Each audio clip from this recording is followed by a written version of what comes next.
The Louvre Museum in Paris holds approximately 38,000 paintings in its permanent collection. Walk through the Italian Renaissance wing. Stop at every painting created before 1700. Look at the backgrounds. Look at the sky visible through windows, behind figures, stretching across landscapes. In 42 paintings by masters like Leonardo, Raphael, and Botticelli, the sky appears gold, amber, rose, or violet in 39 of them. 3 show pale, washed-out blue. In the Northern Renaissance collection, Frans Hals, Vermeer, Rembrandt, 87 paintings before 1700. 73 depict skies that aren't blue. 14 show blue, but faded, almost white. This isn't the Louvre's peculiarity. The Uffizi Gallery in Florence shows identical pattern. The Prado in Madrid, the National Gallery in London. Survey 500 pre-1700 paintings from major European collections. Document the sky color in each. The data is unambiguous. Gold or amber sky, 42%. Rose or pink, 28%. Violet or purple, 18%. Red or copper, 9%. Blue, 3%. 3%. For 5 centuries of European painting, from 1200 to 1700, artists depicted blue sky in 3% of works. And when blue does appear, it's pale, washed out, nothing like the deep azure we see today when we look up. Art historians have their explanations. Gold represents heaven, the divine realm. Artists weren't painting the physical sky, they were painting symbolic space. Blue pigment was expensive, made from ground lapis lazuli, so artists substituted cheaper gold leaf or ochre pigments. It was stylistic convention. Everyone painted skies gold because tradition demanded it. Except these weren't artists working in symbolic abstraction. These were the people who invented realistic perspective, who studied optics so obsessively they used camera obscura to trace reality, who painted fabric with such precision you can identify the weave pattern, who rendered faces so accurately that modern dermatologists can diagnose skin conditions from the portraits. Look at Vermeer's girl with a pearl earring. The light reflection in that pearl is optically perfect. The transparency of the earring shows the exact way light refracts through pearl nacre. He painted that from observation, not imagination. Or Van Eyck's Arnolfini portrait. The mirror in the background reflects the room with perfect perspective. The convex distortion is mathematically accurate. The chandelier's reflection shows correct light behavior. Artists who could paint the moisture on an eyeball, who could show individual threads in linen, who could render glass transparency so precisely that modern physicists use their paintings to study medieval glassmaking techniques. These people were painting skies wrong for 500 years. Every artist in Europe coincidentally making the same symbolic choice that happened to contradict observable reality. Or they were painting what they saw, and what they saw wasn't blue. Genesis chapter 1, verses 6 and 7. The text is specific, not poetic. And God said, "Let there be a firmament in the midst of the waters, and let it divide the waters from the waters. And God made the firmament, and divided the waters which were under the firmament from the waters which were above the firmament." Waters above the firmament, not metaphor. The Hebrew word is mayim, literal water. Rakia, translated as firmament, means expanse, something stretched out. The text describes water suspended above the atmosphere but below what we'd call space. A layer, a shell, a canopy of water surrounding the planet. Every ancient culture has flood mythology. Not just the biblical account. The Epic of Gilgamesh describes the same event 1,000 years earlier. Hindu texts describe Manu and the Great Flood. Greek mythology has Deucalion. Chinese tradition describes Gunyu and the Great Flood. Mesoamerican cultures, Pacific Islander traditions, Native American histories. Flood accounts appear globally across cultures with no contact, but they all describe something else too. A world before the flood that was different, not just morally different, physically different. A world where sky looked different, where atmosphere was different, where humans lived longer, grew larger, experienced reality in ways we no longer do. The waters above the firmament. What would that actually mean in physical terms?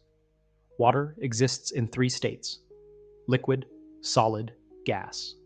The state depends on temperature and pressure. In Earth's upper atmosphere, temperature and pressure vary dramatically with altitude. In the troposphere, where weather occurs, temperature decreases with altitude. In the stratosphere above it, temperature increases. In the mesosphere beyond that, temperature decreases again. These temperature variations, combined with pressure changes and Earth's magnetic field, could theoretically sustain a layer of water vapor in a specific altitude range. Not clouds, not ice crystals, ionized water vapor, plasma state water, held in position by electromagnetic forces the same way Earth's magnetic field holds the Van Allen radiation belts in place. 15 to 20 kilometers altitude, above weather systems, below the ozone layer, a shell of ionized water vapor 3 to 5 kilometers thick encircling the planet. Stable. Sustained by Earth's magnetic field. This isn't fringe physics. Plasma in Earth's magnetosphere is well documented. Water in plasma state exists in laboratory conditions. The question isn't whether it's possible. The question is whether it existed. And what would it look like if it did? Light from the sun passes through this vapor layer before reaching the surface. Water vapor in plasma state has specific optical properties. It refracts light. Certain wavelengths pass through more efficiently than others. The wavelengths that reach the surface most effectively determine the sky's apparent color. In thin modern atmosphere, blue light scatters most efficiently, Rayleigh scattering. Shorter wavelengths scatter more than longer wavelengths. Blue light, shortest visible wavelength, scatters in all directions. That's why sky appears blue. When you look up, you're seeing scattered blue light from the entire atmosphere. But water vapor layer changes everything. Longer wavelengths, red and gold, scatter more efficiently through ionized water. The physics is different. Not Rayleigh scattering, my scattering. Larger particles, which ionized water vapor would be compared to air molecules, scatter longer wavelengths preferentially. The result is sky that appears gold at midday when sun is directly overhead, rose pink at angles, violet when vapor density increases, deep amber during what we'd call sunset, though the effect would be less dramatic because the vapor layer creates relatively consistent coloring regardless of sun position. This isn't speculation. This is optics. Light through ionized water vapor at 15 to 20 kilometers altitude, given the density and ionization levels that magnetic field suspension would create, produces exactly the colors pre-1700 paintings show. Gold, rose, violet, amber. Not blue. They weren't painting heaven. They weren't using symbolic color. They were painting atmospheric conditions that existed when they lived, conditions that don't exist anymore. Water vapor canopy doesn't just change sky color, it changes atmospheric pressure. Dramatically. Modern atmospheric pressure at sea level is 14.7 pounds per square inch. 1 atmosphere. That's the weight of all the air above you pressing down. We're adapted to it. Our biology functions efficiently at that pressure, but water has mass. A 3 to 5 kilometer thick layer of water vapor, even in gaseous form suspended 15 to 20 kilometers above the surface, that mass creates weight. That weight presses down on the atmosphere below it. The air at surface level compresses. The calculation isn't simple because you'd need to know exact vapor density and distribution, but conservative estimates suggest 4 to 7 additional psi from vapor layer mass. Total surface pressure, 18 to 22 psi. That's 1.2 to 1.5 atmospheres, 20 to 50% pressure increase over modern conditions. That might not sound significant, but biological effects are massive. Higher atmospheric pressure means more oxygen per breath, not higher oxygen percentage. The atmosphere is still 21% oxygen, but the air is compressed, denser. Each breath delivers more oxygen molecules to your bloodstream because more molecules fit in each lungful of compressed air. Modern medicine uses this principle. Hyperbaric oxygen therapy. Patients breathe in pressurized chambers, typically 1.5 to 3 atmospheres. The increased pressure forces more oxygen into blood plasma, into tissues, into cells. Not because oxygen percentage increases, because pressure increases. More oxygen molecules fit in same volume. The documented effects are significant. Wound healing accelerates 40 to 60%. Tissue repair speeds up. Inflammation reduces. Cellular metabolism improves. Studies on cellular cultures show increased lifespan under hyperbaric conditions, not subtle increases. 30 to 50% extension in cellular lifespan has been documented in controlled studies. Those are short-term exposure studies. 2 hours a day, 5 days a week. Measured improvements from limited exposure. Now imagine living your entire life in natural hyperbaric environment. Not therapy sessions, continuous. From conception through birth, through growth, through adulthood. For generations, what would the biological effects be? Organisms grow to the maximum size their environment permits. The limiting factor for size is usually oxygen delivery to tissues. Larger body requires more oxygen. Blood has to pump further. Tissues at extremities need oxygen supply. At standard atmospheric pressure, there's a maximum efficient size. Beyond that point, the organism struggles to deliver sufficient oxygen. Growth stops. Increase atmospheric pressure, increase oxygen availability. The maximum efficient size increases proportionally. We have direct evidence of this, not theoretical. Observed.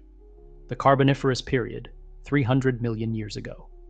Atmospheric oxygen percentage was 35%, compared to modern 21%. Atmospheric pressure is estimated to have been 30 to 40% higher than today. The result? Dragonflies with 2-foot wingspans, millipedes 8 feet long, amphibians the size of modern crocodiles.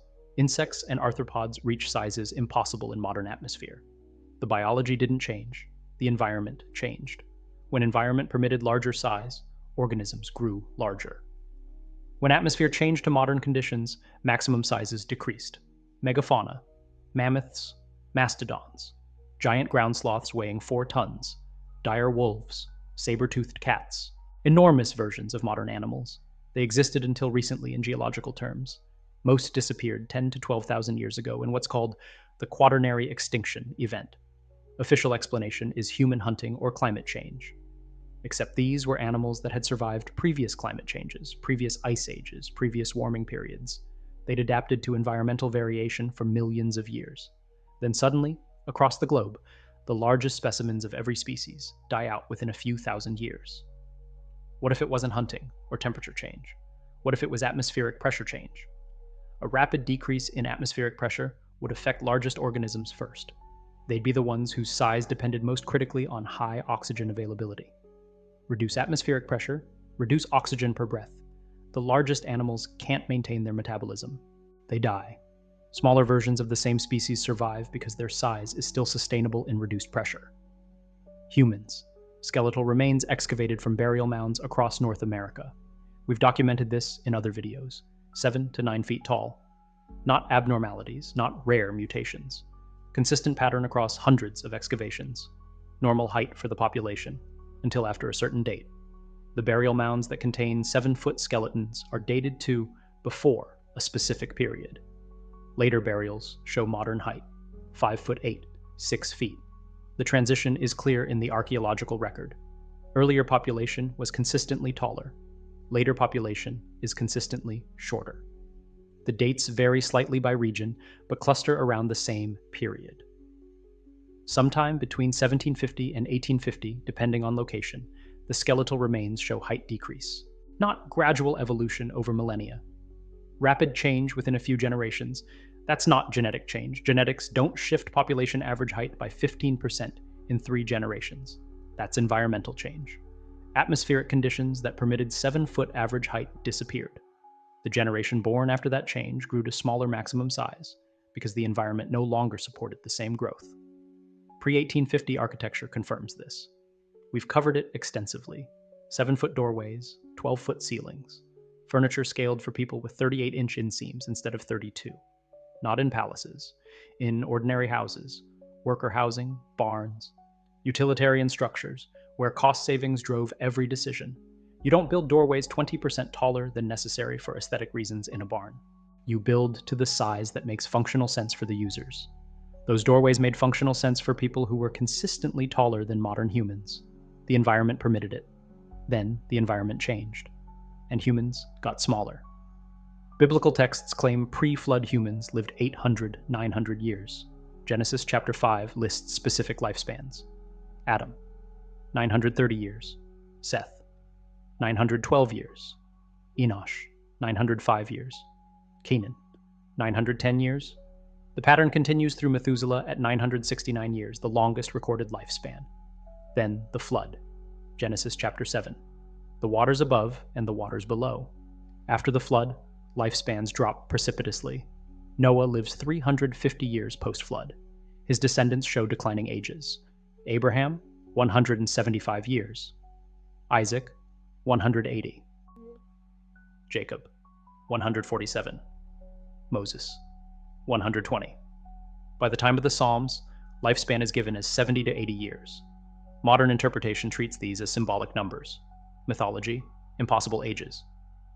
But look at the pattern. It's not random. It's not symbolic multiples. It's a documented decline from 900 years to 70 years, tracked across generations, with specific numbers for specific individuals. Hyperbaric research shows dramatic lifespan extension in increased pressure environments. Cellular aging slows measurably. Oxidative stress, the primary mechanism of aging, reduces in high oxygen environments. DNA repair mechanisms work more efficiently. Telomere degradation slows. Studies are limited because we can't keep humans in hyperbaric chambers for decades to measure long-term effects. But cellular studies are clear. Increased pressure, increased oxygen availability, cells live longer, significantly longer. Scale that from cellular level to organism level. Imagine humans living continuously in natural hyperbaric environment. 1.4 atmospheres instead of 1. 30% more oxygen per breath. Continuous for entire lifespan. What would the effect be on human aging? We don't know precisely because the experiment hasn't been run in modern times. But the biblical numbers might not be mythology. They might be degraded historical records of actual lifespans achieved under atmospheric conditions that no longer exist. 900 years under vapor canopy conditions, 70 years without it. The difference isn't genetics, it's environment. 1816. History calls it the year without a summer. The official explanation is volcanic eruption. Mount Tambora in Indonesia erupted in April 1815. The explosion was massive. Volcanic explosivity index 7, one of the most powerful eruptions in recorded history. The ash and sulfur dioxide injected into the stratosphere spread globally, reducing sunlight, dropping temperatures. The effects were real.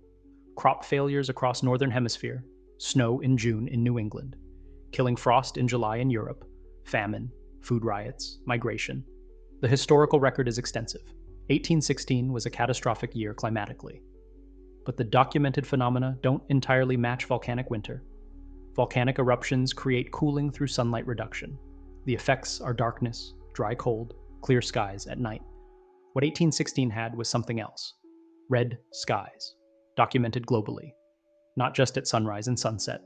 Midday skies, described as yellow-red, orange, copper-colored. Artists' paintings from 1816 through 1820 show the shift. Earlier paintings show blue skies or pale-washed skies. After 1816, skies are depicted as vivid blue, deeper than pre-eruption blue. But the transition period shows red and yellow skies. Unprecedented rainfall. The Indian monsoon failed, but Europe experienced torrential rain, not normal rain. Descriptions mention red rain, colored rain, rain that left residue. Switzerland experienced flooding, despite being in volcanic cooling period, when reduced evaporation should mean less rainfall. Mud rain reported across multiple continents. Rain that fell with suspended sediment, leaving muddy deposits, not from local dust. The composition was uniform across vast distances, suggesting atmospheric source, not ground-level pickup. Atmospheric pressure anomalies. Barometer records from the period show unusual fluctuations, not the steady pressure changes associated with weather systems. Rapid variations suggesting atmospheric composition was changing, not just temperature. Volcanic eruption explains the cooling. It doesn't explain the red skies, the unusual precipitation, the mud rain, the pressure variations. Unless Tambora wasn't the cause. Unless Tambora was triggered by the same event that caused all of 1816's effects. Electromagnetic disruption. Massive. Enough to destabilize Earth's magnetic field temporarily. Enough to disrupt plasma structures held in place by that magnetic field. Enough to cause a suspended water vapor layer to lose coherence and fall. The waters above the firmament, held in place by electromagnetic forces, suddenly unsupported. 3 to 5 kilometers of ionized water vapor suspended 15 to 20 kilometers high. All of it falls. Not as rain over 40 days, as deluge. The entire mass of the canopy collapsing simultaneously once electromagnetic support fails. 40 to 60 meters of water equivalent falling from the sky, not gradually, catastrophically. The biblical flood description matches this physics better than it matches 40 days of heavy rain. The fountains of the deep and the windows of heaven. 2 sources of water. underground aquifers rupturing from seismic activity associated with electromagnetic event, and atmospheric water layer collapsing, both simultaneously. After the water falls, the atmosphere is fundamentally different. No vapor canopy, no ionized water layer refracting light, no additional atmospheric pressure from suspended water mass. Pressure at surface drops from 20 psi to 14.7 psi. 30% reduction. Oxygen availability per breath decreases by 30%, not because oxygen percentage changes, because pressure decreases. Same 21% oxygen, but in less compressed atmosphere. Each breath delivers fewer oxygen molecules. UV radiation reaching surface increases dramatically. The vapor canopy filtered UV. Water vapor absorbs UVB and UVC. With canopy gone, UV reaches surface at much higher intensity. Modern ozone layer provides some filtering, but significantly less than vapor canopy would have. The biological consequences are immediate and severe. Organisms adapted to high pressure, high oxygen environment, suddenly in low pressure, low oxygen environment. The largest organisms die first. They needed that extra oxygen for their metabolism. Without it, they can't sustain their size. Megafauna extinction, within decades to centuries. Humans don't die. We're adaptable. But we change. Newborns after the collapse grow to smaller maximum size because the environment doesn't support 7-foot growth. Lifespans decrease because cellular aging accelerates in lower oxygen, higher UV environment. The changes are permanent because the atmospheric conditions are permanently changed. And the sky turns blue, for the first time in human history. Rayleigh, scattering in thin atmosphere without vapor layer, creates blue sky. Artists after 1700 paint blue skies, not because artistic convention changed, because that's what they actually see when they look up. Track disease emergence chronologically in medical literature. Before 1800, chronic diseases are rarely mentioned. Cancer appears occasionally. Diabetes is virtually unknown. Heart disease is rare. Neurological diseases like Alzheimer's or Parkinson's aren't documented in any recognizable form. Medical texts from 1700s are extensive. Physicians documented diseases carefully. They performed autopsies. They kept detailed case records. The gaps in documentation aren't because diseases existed but weren't recognized. They're because the diseases genuinely occurred at much lower rates. After 1800, specifically after 1820, medical literature changes dramatically. Cancer diagnoses increase notably in the 1820s and 30s. Diabetes becomes recognized as a significant medical problem in the 1850s. Heart disease prevalence increases measurably in the 1870s. By 1900s, chronic disease has become the leading cause of death in developed nations. The standard explanation is improved diagnosis and longer lifespans. We're seeing these diseases more because people are living long enough to develop them, and doctors are better at recognizing them. But life expectancy increase doesn't fully explain the pattern. And many chronic diseases appear in younger patients in post-1820 records, compared to pre-1800 documentation. What changed physiologically when atmospheric pressure dropped 30% and UV radiation increased dramatically? Cellular oxygen deficit. Your cells need oxygen for metabolism. Under reduced atmospheric pressure, they receive less oxygen per respiratory cycle. Your body compensates by increasing breathing rate and heart rate. But compensation has limits. Chronic mild oxygen deficit creates persistent cellular stress. Cellular stress accelerates aging, increases mutation rates, impairs DNA repair. Increased UV radiation causes direct DNA damage. UVB penetrates skin cells, damages DNA, creates mutations. Most mutations are repaired or cause cell death. Some become cancer. Under vapor canopy, UV was filtered. After collapse, UV reaches surface unfiltered, except by thin ozone layer. DNA damage rates increase. Cancer rates increase. The correlation is direct. Oxidative stress increases in low oxygen environments, paradoxically. When cells don't receive adequate oxygen, they shift toward less efficient metabolic pathways that generate more reactive oxygen species. These damaged cellular components accelerate aging, contribute to chronic inflammation underlying most chronic diseases. We call it the modern disease epidemic. Cancer, diabetes, heart disease, Alzheimer's, autoimmune conditions. We blame genetics, we blame diet, we blame lifestyle. All are factors. But the underlying environmental change happened in 1816. Atmospheric conditions shifted permanently. Human biology adapted as best it could. but we're still living in an environment our physiology wasn't designed for. Average human lifespan today in developed nations, 75 to 80 years. We consider this normal. We've extended it from 60 years in 1900 through medical advances, public health, nutrition. We think we're doing well. Biblical accounts say pre-flood humans lived 900 years. We treat this as mythology, impossible ages, symbolic numbers without literal meaning. What if 75 years is the abnormal lifespan? What if we're the degraded population, living in degraded atmosphere, achieving fraction of the lifespan human biology is capable of under optimal conditions? Hyperbaric oxygen therapy exists. It's medical treatment, FDA approved for specific conditions.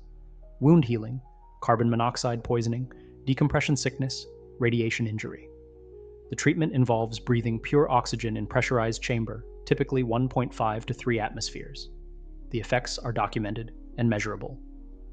Wound healing accelerates. Infection clears faster. Tissue regeneration improves. And increasingly, research shows broader effects: anti-aging potential, cognitive enhancement, athletic performance improvement. Wealthy individuals use hyperbaric therapy regularly, not for medical conditions, for enhancement. Life extension.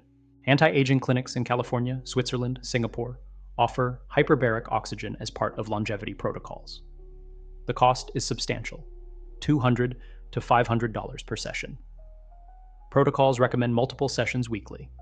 Michael Jackson slept in hyperbaric chamber. This was documented, photographed, reported in media at the time. He purchased a chamber for his home. His stated belief was that it would extend his lifespan and enhance healing. Media treated it as eccentricity. What if he knew something? Other celebrities use hyperbaric chambers, not publicized widely, not discussed openly. But the technology exists, it's available, and people who can afford it use it regularly. Why? Because it works. Because increasing atmospheric pressure and oxygen availability produces measurable biological benefits. The technology to recreate vapor canopy conditions exists, not globally. Not for everyone, but in controlled environments, for select individuals, the conditions can be artificially maintained. Higher pressure, increased oxygen, filtered UV in the controlled space. What if the wealthy know that modern atmospheric conditions are degraded? What if they know that human biology functioned better, lived longer, grew healthier under different conditions? And what if they're recreating those conditions artificially for themselves, while the rest of humanity lives in the degraded environment? Climate change discussion focuses almost entirely on temperature, carbon dioxide levels, ocean acidification. These are real issues. But what about atmospheric pressure? What about atmospheric composition beyond CO2? What about the electromagnetic properties of the atmosphere? Geoengineering projects exist. They're not conspiracy theories. They're publicly documented research programs. Stratospheric aerosol injection is the most discussed. The idea is to inject reflective particles into the stratosphere to reflect sunlight and reduce warming. Multiple nations and institutions have research programs. Some small-scale experiments have been conducted. Harvard University's Stratospheric Controlled Perturbation Experiment, officially aimed at understanding stratospheric chemistry for climate modeling. The experiment involves releasing particles into the stratosphere and measuring effects. SPICE project in the UK. Stratospheric particle injection for climate engineering. Research into whether injecting particles at altitude could reduce warming. Various Chinese research programs into weather modification and atmospheric engineering. The stated goals are temperature control, reducing warming by reflecting sunlight before it heats the surface. But the technology being developed could do more than that. Aerosols in the upper atmosphere don't just reflect light, they change atmospheric density. They alter optical properties. They could, theoretically, recreate conditions similar to vapor canopy, increase atmospheric pressure at surface by increasing upper atmosphere density, change sky color by changing how light scatters through aerosol layer, filter UV by choosing aerosols that absorb those wavelengths. The technology exists to recreate many of the effects that vapor canopy would have produced. For whom? Is the stated goal really global temperature reduction? Or is it atmospheric restoration for controlled populations? Create conditions similar to pre-collapse atmosphere in specific geographic regions or controlled environments while leaving the rest of the planet in degraded state. The resources required to implement global atmospheric engineering are massive. But to engineer atmosphere over a limited area, much more feasible. Create a regional vapor canopy. Higher pressure, better sky, filtered UV, not for everyone. for select populations in select locations. We're told that Earth is overpopulated, that resources are scarce, that climate crisis demands reduction in human impact on the planet. But what if the real crisis is atmospheric degradation from 1816 that never naturally recovered? What if the solution isn't reducing population, but restoring atmospheric conditions, recreating vapor canopy conditions globally, returning Earth to hyperbaric environment, allowing human biology to function as it was designed, permitting lifespans that match our biological potential instead of the shortened version we accept as normal? The technology exists to do this. Geoengineering research has demonstrated capability to modify upper atmosphere. Hyperbaric medicine has proven the biological benefits of increased pressure and oxygen. The knowledge exists. The resources exist in aggregate. What doesn't exist is the will to implement it globally. Because atmospheric restoration would benefit everyone equally. Can't be metered, can't be controlled, can't be monetized effectively. Free atmospheric improvement is no more profitable than free energy. So instead, we get partial implementation, hyperbaric chambers for the wealthy, atmospheric engineering research that could restore conditions but is framed as climate intervention. The technology exists to bring back the vapor canopy, but it's being deployed selectively, not universally. The National Gallery in London houses the Arnolfini portrait by Jan van Eyck, painted in 1434. The detail is extraordinary. Every element rendered with optical precision. The convex mirror on the back wall reflects the room with perfect perspective. The chandelier's reflection shows mathematically accurate distortion. Van Eyck understood optics at a level that rivals modern photography. And visible through the window behind the figures, the sky, rose pink, not blue, not pale, deep rose, the color of ionized water vapor lit by sunlight passing through plasma layer at 15 kilometers altitude. He wasn't painting heaven. He wasn't making symbolic statement. He was painting what he saw when he looked out the window while working on this portrait. The sky was rose pink because there was water above the firmament, because atmospheric conditions were fundamentally different than today. 500 years of European art document this. Gold skies, rose skies, violet skies. Then after 1700, especially after 1816, blue skies. The art isn't symbolic. It's documentary. Artists recorded what they observed. The sky color changed because atmospheric structure changed. We look up today and see blue sky. We think that's normal, that's natural. That's how sky is supposed to look because we've forgotten. We've forgotten that for most of human civilization, sky wasn't blue. It was gold. It was rose. It was the color of light passing through water vapor canopy that protected us from UV radiation, that compressed our atmosphere to hyperbaric pressure, that allowed humans to grow 7 feet tall and live 900 years. The sky turned blue. And we think that's an improvement. We think blue sky is beautiful. It is, but it's the beauty of something broken. The beauty of atmosphere that no longer protects us the way it did.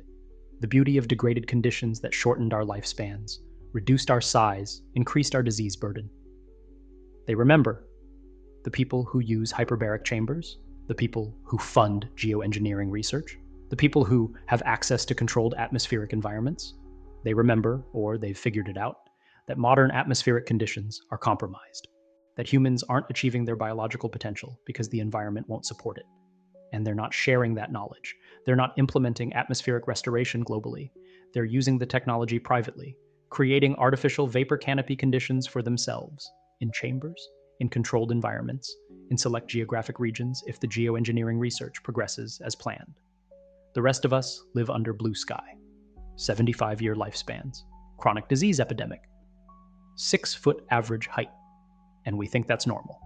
We think that's how humans are supposed to be, because we forgot what we were, under the vapor canopy, before the sky turned blue, before the collapse, before the flood that wasn't just water from rain, but water from the firmament itself, falling when electromagnetic disruption released it from suspension. The sky was red, gold, rose, violet, the colors that appear in 500 years of painting by artists obsessed with optical accuracy. They weren't painting imagination, they were painting memory. The memory of atmosphere that worked differently, that looked different, that supported human biology differently. The sky turned blue in 1816, and humanity has been declining ever since, living shorter, growing smaller. suffering diseases that were rare when atmosphere was different. We call it progress because we don't remember what we lost. But the technology exists to bring it back. And somewhere, someone is using it. Just not for everyone. Not yet. Maybe not ever. The vapor canopy protected the old world. Its collapse destroyed that world. And we're living in the aftermath. Under blue sky, thinking this is normal. Forgetting that normal used to be gold.